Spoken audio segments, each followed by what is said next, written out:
My name is Robert Ackerman. I was a PFC. I was with the Item Company, 3rd Bat 7th. I was a machine gunner, 0331. I either got wounded either the 7th, 8th, or 9th of December. It's hard to tell because there was no record keeping. We didn't have people that could keep records because they were all fighting. And so therefore, it was up to, conjecture when I actually got wounded. Then after I got out of there and went to the hospital in Cusco, and I went from that hospital to St. Albans Naval Hospital in Long Island. I recovered from my wounds. I was paralyzed from my waist down for about 6 months. And so then I stayed in the Marine Corps and made a career out. I retired as a colonel in the United States Marine Corps. And then I went to MIT and finished up and got my doctoral. So the Marine Corps has been very good to me. My name is Tony Espino, former Staff Sergeant, U.S. Marine Corps. I was in Korea with the brigade, one of the first Marines to land in Korea. I was assigned to an infantry company, E Company, 2nd Battalion, 5th Marines. And that's about it. Made the Chosin Reservoir and fought all the way out of it. Tim Blakeman from Morgan City, Louisiana. I joined the Marine Corps when I was 17 years old. When I turned 18, in September, I was shipped off to Korea. And we landed, I think, in August down at Daegu and a couple of other little battles in Actong River. And I was very, very scared. And then we got caught in the Chosin Reservoir later, which was one of the worst battles I've ever been in. And I'm one of the survivors, although many of us didn't make it.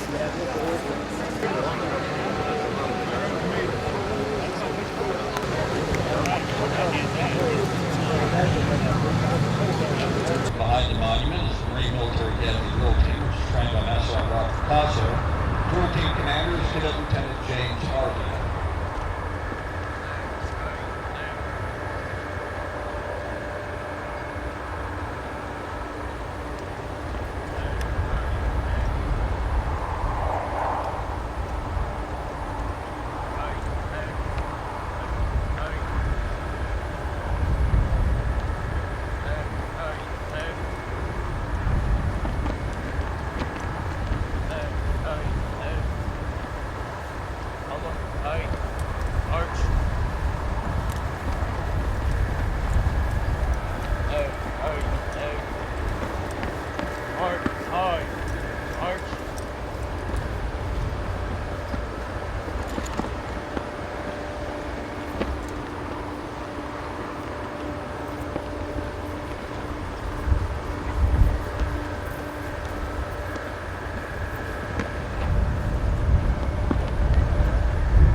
In ancient times, commanders would form a line of battle much as we formed the parade today.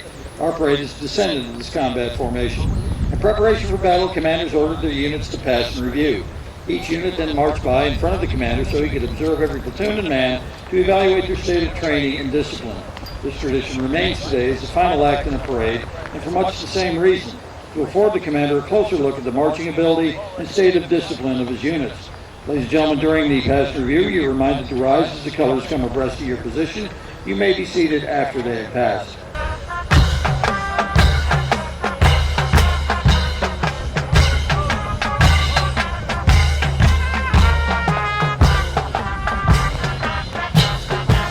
Now, as review, Cadet Battalion staff, led on the march by Cadet Major James Rudd from Vero Beach, Florida.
Color Sergeant is Cadet Sergeant Matthew Wisely from Kerrville, Texas. Echo County being led today by Cadet Lieutenant James Harvey from Austin, Texas.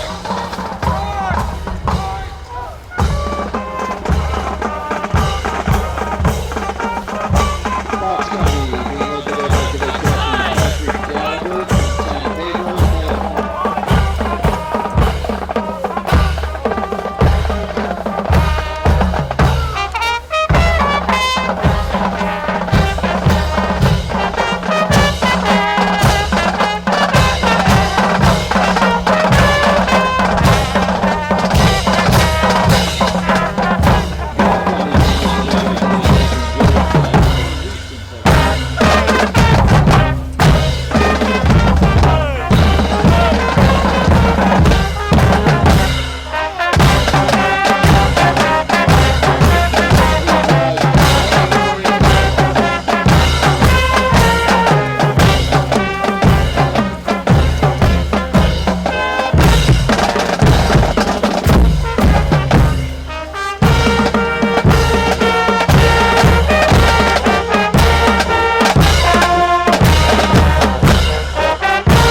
Pedro, California. Yeah, we're going up to Fredericksburg. I still go back and forth. I enjoy going down. It's hard to drive. And he said, well, what are you going to do with the potato salad? He said, I'm going to bring the food over one. Thank you. Hey, I want to welcome all of you. It is really an honor to have all of you here. I'm sorry that the weather prevented us from going out to the Chosin Gate. If you're here through the weekend and the weather gets better, I really encourage you to go out, look at the gate. We have pavers out there where people have had pavers placed either in memory or in honor of either units or individuals, and that's a thing that we still do. The Korean War, you know, It's been called a lot of names. It's been called the Forgotten War, and it's been called the Korean conflict, and it's been called a police action, but everybody in this room knows it was a war. And there is no doubt about the heroism of the Marines and sailors and soldiers that fought their way into and out of Chosin. Sub-zero temperatures, harsh weather, harsh terrain, and a very determined, outnumbering enemy. And through it all, you prevailed. There were 17 medals of honor. There were 70 Navy crosses. And I did a lot of research, but I couldn't find out, but I know there were numerous Army Distinguished Service Crosses that were presented for heroism during that campaign. You brought out your wounded, you brought out your dead, you brought out your equipment, and there were some 100,000 North Korean refugees that you were able to evacuate to safety also. It was a tremendous feat that you were able to accomplish.